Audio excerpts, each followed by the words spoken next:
వామన అవతారం అంట. ఈయన కాల్ లేపు చూపిస్తున్నాడు. జగన్మోహన్ రెడ్డి గారిని తొక్కితే పాతాళానికి వెళ్ళిపోతాడంట. ఈ రాష్ట్రంలో ఉన్నటువంటి 5 కోట్ల మంది జనాభా పుట్టపుత్రుని, దత్తపుత్రుడిని, తండ్రిని, వృద్ధాప్య తండ్రిని తొక్కితే 24 సీట్లకు పరిమితమై పాతాళంలోకి వెళ్ళిపోయారు. ఈరోజు జగన్మోహన్ రెడ్డి గారిని ఎదుర్కోలేక ఇంతమంది కలిసి చంద్రబాబు నాయుడు గారి మధ్యలో నుంచి ఉంటాడు. ఈ పక్కన ఉత్తపుత్రుని పెట్టుకున్నాడు, ఈ పక్క దత్తపుత్రుని పెట్టుకున్నాడు. ముందు బీజేపీ వదినమ్మ, వెనకాల కాంగ్రెస్ చెల్లెమ్మ, ఇంతమందిని పెట్టుకుని ఏడవలేక ఈ చంద్రబాబు నాయుడు ఒకటే, జగన్మోహన్ రెడ్డి గారు ఒకటే చెబుతున్నాడు, తల్లి మీకు నేను అధికారంలోకి వచ్చినాక మీకు మీ కుటుంబాలకి మంచి చేశానని చెప్పి కనుక నేను భావిస్తే నాకు ఓటు వేయండి, లేకపోతే నాకు ఓటు వేయొద్దని చెబుతున్నాడు ఆయన. నేను మంచి చేశానని భావిస్తే నాకు ఓటు వేయండి, లేకపోతే వేయొద్దని చెబుతున్నాడు ఆయన. మేము కూడా అదే చెబుతున్నాం. చంద్రబాబు నాయుడికి దమ్ము ధైర్యం ఉంటే 14 సంవత్సరాలు ముఖ్యమంత్రిగా పనిచేశాడు. 14 సంవత్సరాలు ముఖ్యమంత్రిగా పనిచేశాడు. పవన్ కళ్యాణ్ గారు 2014లో సపోర్ట్ చేశాడు. నేనుంటాను, చంద్రబాబు నాయుడిని మా రూట్లో నడుపుతాను, మీకు మంచి చేస్తానని చెప్పాడు. పవన్ కళ్యాణ్ని, చంద్రబాబుని చెప్పానండి, మేము మంచి చేసామని కనుక భావిస్తే 14 సంవత్సరాల్లో మాకు ఓటేమని చెప్పానండి. ఇది చెప్పట్లా. చంద్రబాబు నాయుడు, పవన్ కళ్యాణ్ వీళ్ళందరూ ఒకటి. జగన్మోహన్ రెడ్డి సైకో. దేనికి సైకో? ఏం చేశాడు? ఎప్పుడు నవ్వుతూ ఉంటాడు, ఏడుపు మొహం కూడా పెట్టుకోడు. 16 నెలలు జైల్లో పెట్టినా కూడా అరెస్ట్ చేసి లోపల తీసుకెళ్తానని నవ్వుతా వెళ్ళాడు. రిలీజ్ అయినప్పుడు కూడా నవ్వుతూ వచ్చాడు. ఎన్ని కష్టాలు ఉన్నా, ఆయనకి ఎన్ని ఇబ్బందులు ఉన్నా, రాష్ట్రానికి ఎంత ఆర్థిక ఇబ్బంది ఉన్నా ఆ బటన్ నొక్కేటప్పుడు చిరునవ్వుతో నొక్కుతాడు. ఎప్పుడన్నా ఆయన మొహంలో ఆ నవ్వు తప్పించి ఏమైనా కనపడుతుందా జగన్మోహన్ రెడ్డి గారి మొహంలో? వీళ్ళు ఒకడు మాడి మొహం, ఒకడు చించుకుంటాం, ఒకడు ఫ్రస్ట్రేషన్, ఒకడు పిచ్చి గంతులు, ఇటువంటి సైకోలందరూ కూడా జగన్మోహన్ రెడ్డి గారి మీద పడి వేధించేటువంటి పరిస్థితి ఉంటుంది.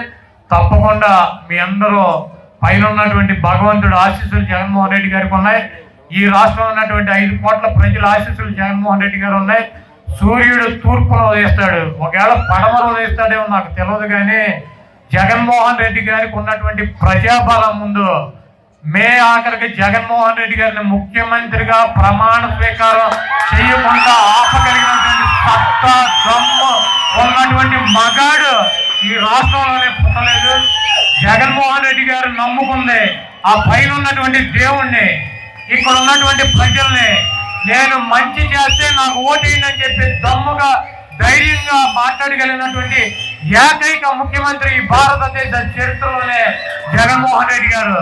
ఇటువంటి పవన్ కళ్యాణ్, చంద్రబాబు ఉత్తపుత్రుడు, దత్తపుత్రుడు, బీజేపీ వదినమ్మ, చెల్లెమ్మ, మోడీ, సోనియా గాంధీ ఎంతమంది వచ్చినా కూడా జగన్మోహన్ రెడ్డి గారి ఎంట్రుకు కూడా పీకలేరు.